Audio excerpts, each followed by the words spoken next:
Initiating System 1.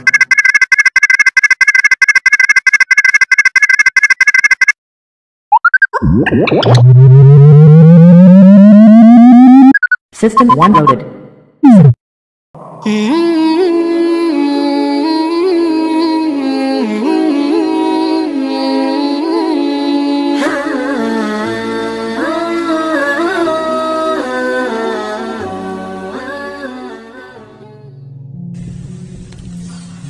Satu hari, tokoh besar bernama Imam Hasan Al-Basri tengah berjalan di pasar kota Basrah.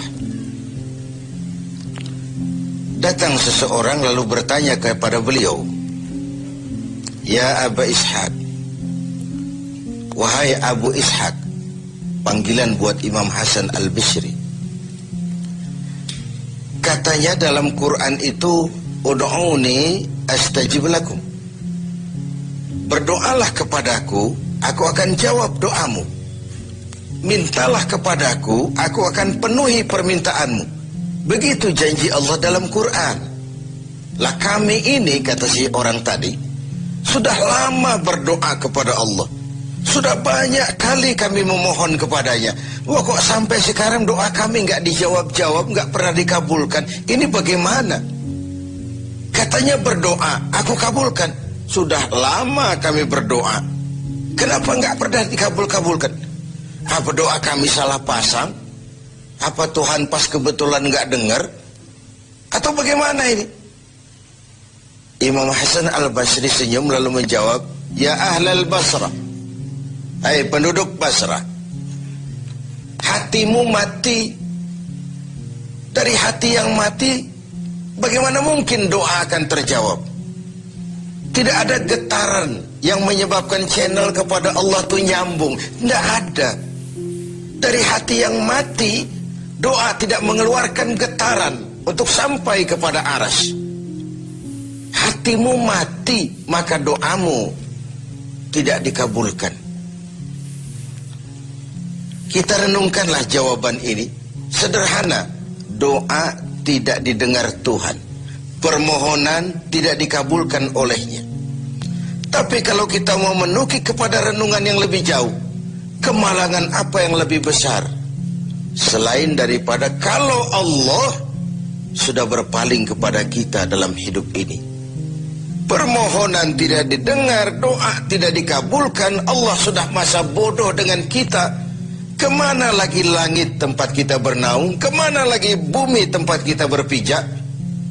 Kalau Allah sudah berpaling dalam hidup ini kepada kita, itulah kemalangan yang paling besar dalam hidup ini.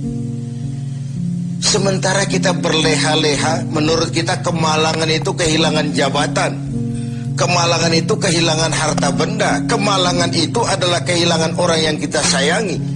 Allah berpaling dalam hidup kita, tidak pernah kita melakukan evaluasi. Nah, apa yang menyebabkan hati itu jadi mati? Sehingga tidak ada getaran yang nyambung ke aras, yang mengakibatkan Tuhan berpaling dari kita. Doa tidak lagi didengar, permohonan tidak lagi dikabulkan.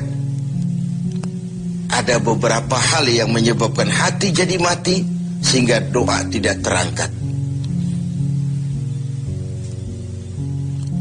Imam Hasan Al-Basri menjelaskan beberapa faktor yang menyebabkan hati menjadi mati.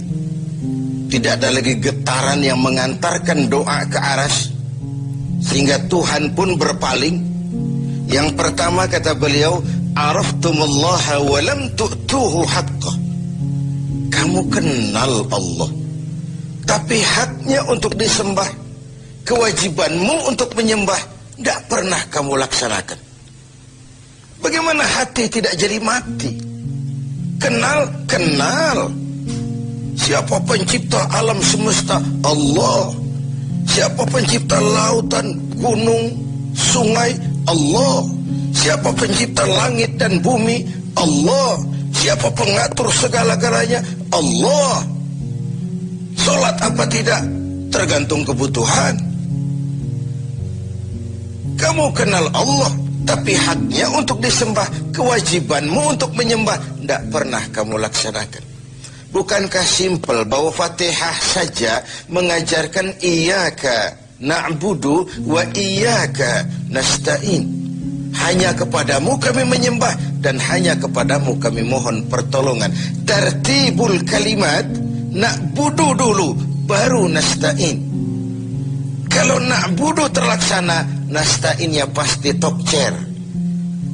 Hanya kepadamu kami menyembah, hanya kepadamu kami mohon pertolongan. Kalau ibadah beres, pertolongan pasti datang. Doa didengar, permohonan dikabulkan, munajat pun diterima. Kenapa? Na'budunya beres, maka nasta'innya nikmat.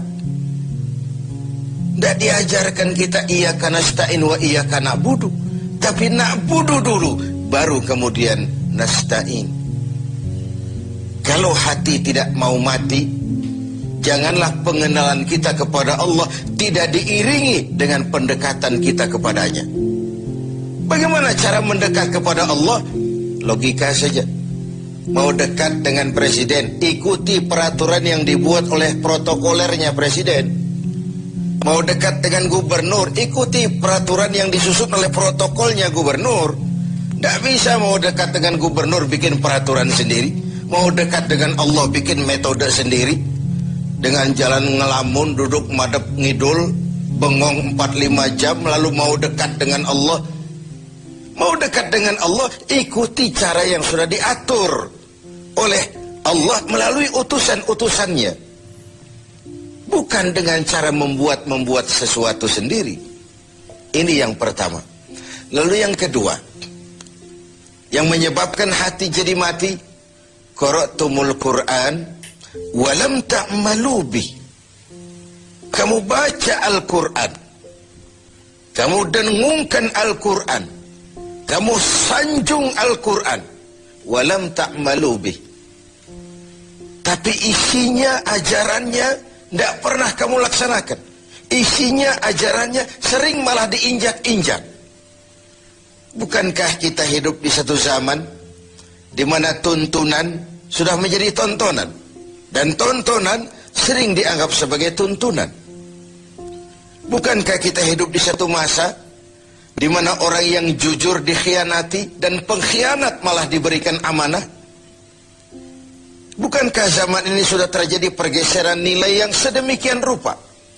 Kita baca Al-Quran, kita musabakohkan pula bacaannya, tapi isinya, ajarannya tidak pernah kita laksanakan, bahkan nyaris sering kita injak-injak. Hati jadi mati. Sama dengan kalau kita dikirimi surat oleh seseorang yang sangat kita kagumi. Kita baca surat itu siang malam. Kita ceritakan kepada orang, saya dikirimi surat oleh orang yang sangat saya kagumi. Tapi perintah yang ada dalam surat itu tidak pernah kita laksanakan. Saya percaya betul yang kirim surat mesti marah. Kau baca itu penting supaya kau ngerti apa isinya. Tapi setelah kau ngerti, mbok ya laksanakan. Begitu Al-Quran diturunkan kepada kita. Kamu baca Al-Quran, tapi isinya tidak pernah kamu amalkan. Bagaimana hati tidak akan menjadi mati karenanya? Pemirsa TV 7 yang berbahagia,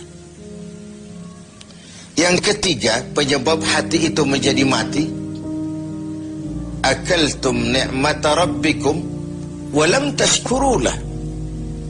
Kamu makan nikmat Tuhanmu, tapi tidak pernah kamu bersyukur kepadanya. Ikan Tuhan di laut itu tiap hari diciduki, tapi Tuhannya diabaikan. Tidak pernah sesaat pun dalam hidup ini nikmat Allah pernah berhenti. Sejak kita bangun tidur sampai kita tidur kembali, bahkan tidur itu sendiri. Dari sekian nikmat yang kita tidak akan pernah sanggup menghitungnya, Tuhan cuma minta syukuri nikmat itu. Kalau kau syukuri, aku tambah. Kalau kau ingkar, azabku itu pedih. Tiap hari kau makan nikmat Tuhanmu, akaltum ni'mata rabbikum. Kau makan nikmat dari Tuhanmu, walam tashkurulah, tapi kepadanya kamu tidak pernah bersyukur. Baik syukur dalam bentuk ucapan, lebih-lebih syukur dalam bentuk perbuatan. Karena kalau syukur ucapan semua bisa. Alhamdulillah, terima kasih Tuhan, puji syukur, terima kasih Tuhan. Tapi perbuatannya sering tidak sinkron dengan ucapannya. Kalau saya diberikan harta oleh Allah, mulut saya tidak pernah berhenti. Alhamdulillah, Tuhan, terima kasih dikasih harta. Tapi pelitnya 17 setan. Rasanya orang itu baru syukur perbuatan, baru syukur ucapan, belum syukur perbuatan. Karena syukur perbuatan artinya mempergunakan suatu nikmat sesuai dengan kehendak yang memberikan nikmat itu. Allah memberikan harta kepada saya. Apa yang Allah kehendaki dengan menggunakan harta itu? Bagaimana kehendak Allah tentang penggunaan harta itu? Allah memberikan jabatan kepada saya. Apa yang Allah kehendaki dengan memberikan jabatan ini kepada saya? Mempergunakan suatu nikmat sesuai dengan kehendak yang memberinya. Itulah syukur yang sebenarnya. Ini yang keempat.